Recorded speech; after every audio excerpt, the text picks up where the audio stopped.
আল্লাহু আকবার, আল্লাহু আকবার, লা ইলাহা ইল্লাল্লাহু, আল্লাহু আকবার, আল্লাহু আকবার ওয়া লিল্লাহিল হামদ।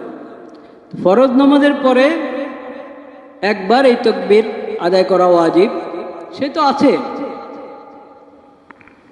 ওটা তো বিশেষ বিধান, কিন্তু ওটা ছাড়াও এই দিনগুলোতে যত পারি এই আমল করব। আল্লাহু আকবার, আল্লাহু আকবার, লা ইলাহা ইল্লাল্লাহু, আল্লাহু আকবার, আল্লাহু আকবার ওয়া লিল্লাহিল হামদ, আল্লাহু আকবার, আল্লাহু আকবার, লা ইলাহা ইল্লাল্লাহু, আল্লাহু আকবার, আল্লাহু আকবার ওয়া লিল্লাহিল হামদ। এই আমলটা কিন্তু কম আমাদের মধ্যে।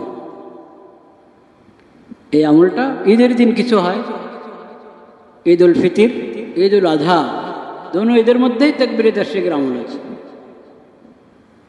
ঈদের দিন 9 তারিখ ফজর থেকে আসর, ওটা একটা ওয়াজিব আমল। এছাড়া তাকবীরে তাশরিকের আমল 10 দিন, যে কোনো সময় ঘরে আছি, ঘর থেকে বের হয়েছি, বাজারে গিয়েছি, সব জায়গায়, কোনো দোকানে গেলাম, সেখানেও আল্লাহু আকবার, আল্লাহু আকবার, লা ইলাহা ইল্লাল্লাহু, আল্লাহু আকবার, আল্লাহু আকবার ওয়া লিল্লাহিল হামদ, আল্লাহু আকবার, আল্লাহু আকবার, লা ইলাহা ইল্লাল্লাহু, আল্লাহু আকবার, আল্লাহু আকবার ওয়া লিল্লাহিল হামদ।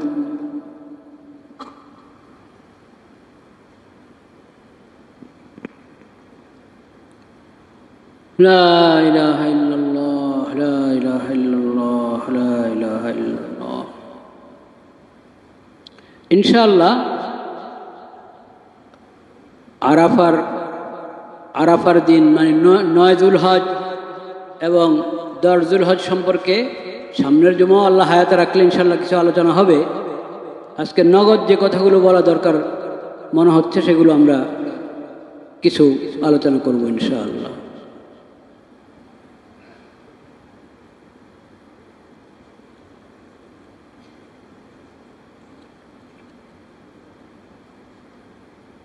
একটা আমল, এটা আজকে বলা দরকার, স্মরণ করানোর জন্য, সবার জানা আছে আল্লাহ রহমতে, স্মরণ করিয়ে দেওয়ার জন্য নিজেকে এবং ভাইদেরকে স্মরণ করানোর জন্য এই জুমায় আলোচনা দরকার। কারণ সামনের জুমাতে তো যুলহজ শুরু হয়ে যাচ্ছে।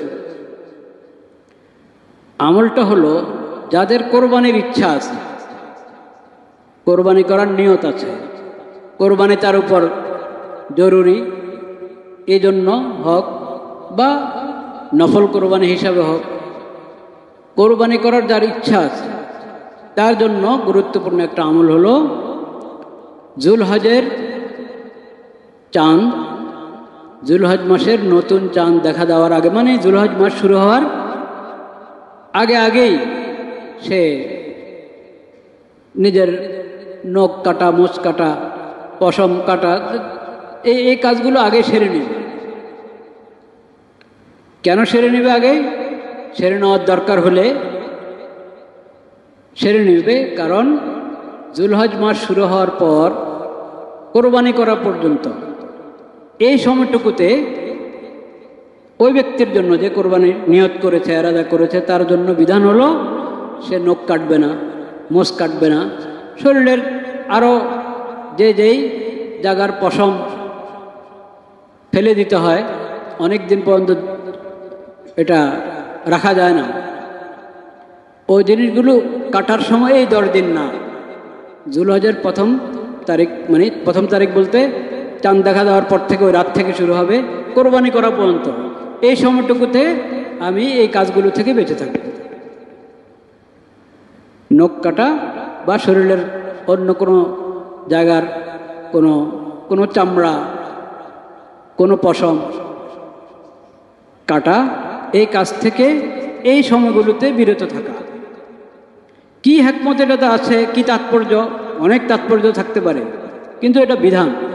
নবী করিম সাল্লাল্লাহু আলাইহি সাল্লাম বলেছেন যে কোরবানি করার ইচ্ছা পোষণ করেছে সে যেন এই 10 দিন যুলহজের চাঁদ দেখার পর থেকে কোরবানির করা পর্যন্ত এই কাজগুলো থেকে বিরত থাকে।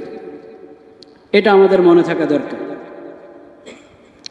এটা গুরুত্বপূর্ণ সুন্নাত।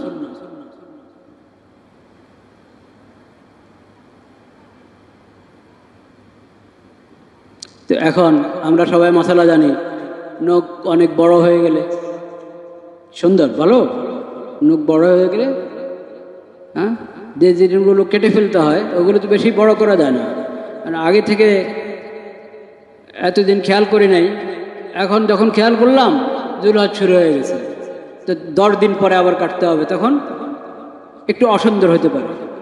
হ্যাঁ, সেজন্য এটা হলো ওই ওই আমলটার জন্য এই কথা, এই না যে ওই বিধানের অংশ না এটা।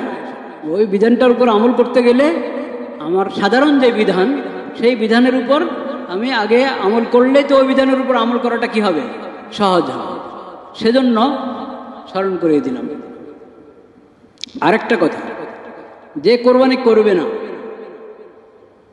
সামর্থ্য নাই এই কারণে কোরবানি করবে না, যে কোরবানি করবে না সেও যদি এই আমলটা করে, অন্যরা যেরকম কোরবানি করার পর তার নখ কাটলো, অন্যান্য পশম যা কাটার কাটলো, এও যদি এটা করে, যে কোরবানি করছে না সেও যদি এই কাজটা করে, তাহলেও সে সওয়াব পাবে। এবং হাদিস শরীফে আছে যে ওই ব্যক্তি কোরবানির সওয়াব পাবে।